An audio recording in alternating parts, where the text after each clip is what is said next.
ఈరోజు ప్రపంచ రంగస్థల దినోత్సవం. ఈ సందర్భంగా తిరుపతి జిల్లా చిల్లకూరు మండలంలో బలవోలు గ్రామంలో ఒక రంగస్థల కళాకారుడు కొక్కు జగదీశ్వర్ గారితో మనం ఈ రంగస్థల కళ యొక్క ప్రాముఖ్యత, ముఖ్యంగా తెలుగు సాహిత్య చరిత్రలో ఒక విశిష్టమైనది పద్యనాటకం. మొత్తం మన భారతీయ సాంస్కృతిక వైభవంలో తెలుగు పద్య నాటకానికి చాలా ప్రభావం, చాలా ప్రాముఖ్యత ఉన్నది. పండితుల్ని పామరులను కూడా అలరించే ఒక విశిష్టమైన కళ పద్య నాటకం.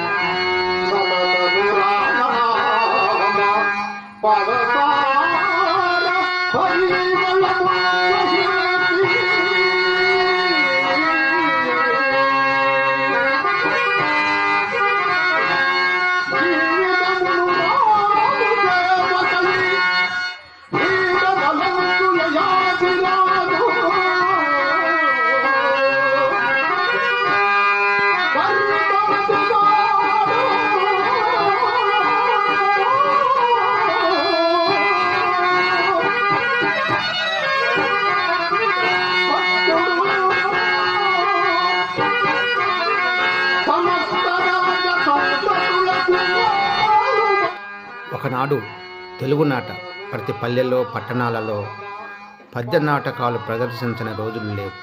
ముఖ్యంగా పండుగలు, ఉత్సవాలు, జాతరల సందర్భంగా ప్రజలు పద్య నాటకాలు నేర్చుకొని ఎంతో ఉత్సాహంగా ఆ నాటకాలను ప్రదర్శించేవారు.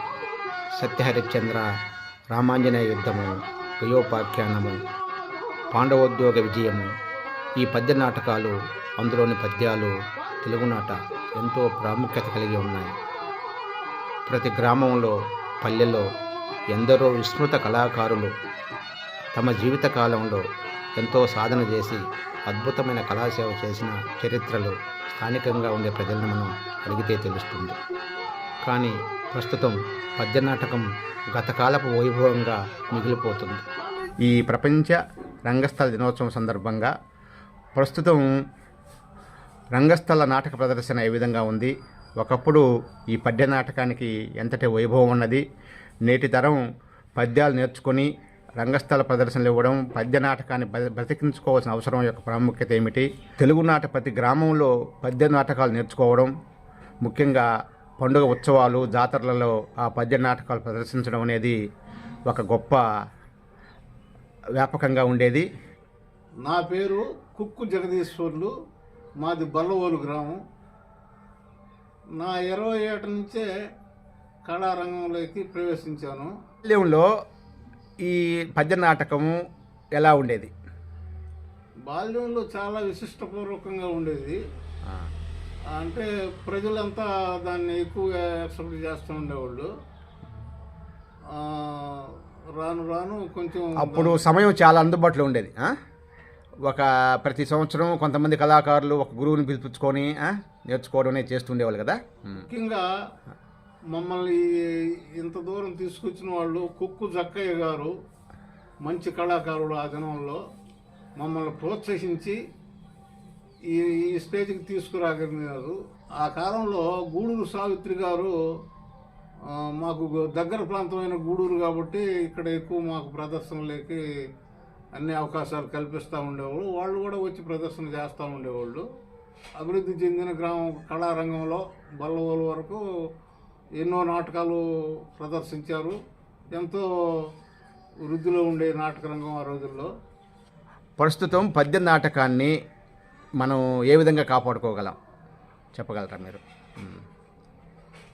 పద్య నాటకాన్ని కాపాడాలంటే ముఖ్యంగా ప్రజల్లో నుంచి ఆ విప్లవం రావాలి. అది ప్రజాదరణ పొందితే తప్పనిసరిగా నాటకరంగం డెవలప్ అవుతుంది. ఆ విధంగా కొంచెం కొత్త రకమైన నాటక ప్రదర్శనలు వస్తే ఏమన్నా ఉపయోగపడతాయేమో కళారంగానికి, స్టేజీ రంగానికి. ఆ రోజుల్లో గురువును తెచ్చుకొని అతనితో నేర్చుకొని ఎక్కువ మంది కళాకారులు ఉత్సాహం పొంది నాటకాలు ప్రదర్శిస్తూ ఉండేవాళ్ళు. అదేవిధంగా శ్రీరామనవమికి కానీ జాతర జరిగే ఉత్సవాలు, శ్రీరామనవమికి కానీ కనుపూరు జాతర సందర్భంగా కూడా ఈ నాటకాలు జరుగుతూ ఉండేవి.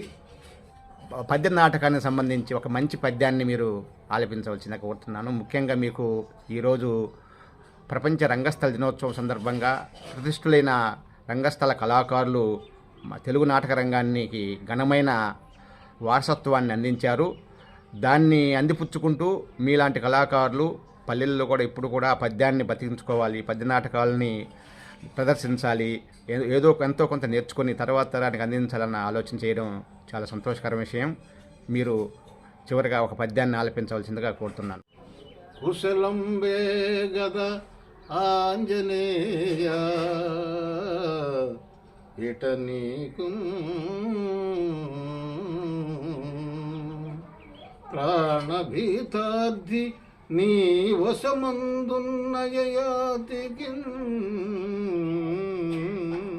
కుశలమా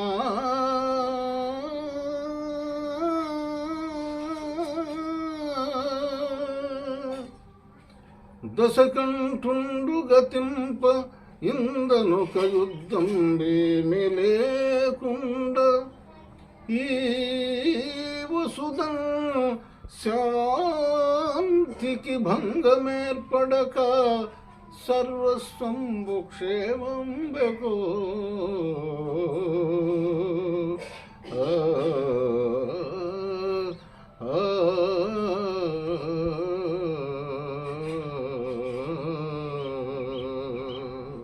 లో క్రమబద్ధమైన జీవనంలో నాటకం రంగం కూడా ఒక భాగం. అంటే వాళ్ళు రోజు ఒక ఋతువులను అనుసరించి సేద్యం చేసేవాళ్ళు. తర్వాత సాయంత్రం సమయంలో ఏదో ఒకటి ఆ తీరుబడుల సమయంలో నాటకాలు నేర్చుకునేవాళ్ళు, అంతే కదా. నా చిన్నప్పుడు నేను ఒక ప్రేక్షకుడిగా చూసింది ఏంటంటే ప్రతి వేసవి కాలంలో ఏదో ఒక నాటకాన్ని సాధన చేసేవాళ్ళు మన గ్రామంలో. ఎవరో ఒక హార్మోనిస్ట్ని గురువుగా తెచ్చుకొని ఆయన పెట్టుకొని సాధన చేసేవాళ్ళు. ఒక రకంగా ఇప్పుడున్నంత ఈ టెక్నాలజీ ఇంత అంతరాయం లేదు ఆ రోజుల్లో. పల్లెల్లో జీవనం సాఫీగా సాగిపోయేది. ఇప్పుడు వచ్చిన టెక్నాలజీ వల్ల మనకు అదేంటంటే అది ఎవరు వ్యక్తిగత జీవితం వాళ్ళది అయిపోయింది. ఒక సామూహిక ఒక రకంగా కూడా నాటక రంగం అనేది పల్లెల్లో ఐకమత్యానికి కుల మతాలకు అతీతంగా ఒక దగ్గర గుమ్మికోవడం, ఏదో ఒకటి నేర్చుకోవడం, నేర్చుకున్న దాన్ని ప్రదర్శించాలన్న కోరిక కలగడం అనేది చాలా గొప్ప విషయంగా ఉండేది.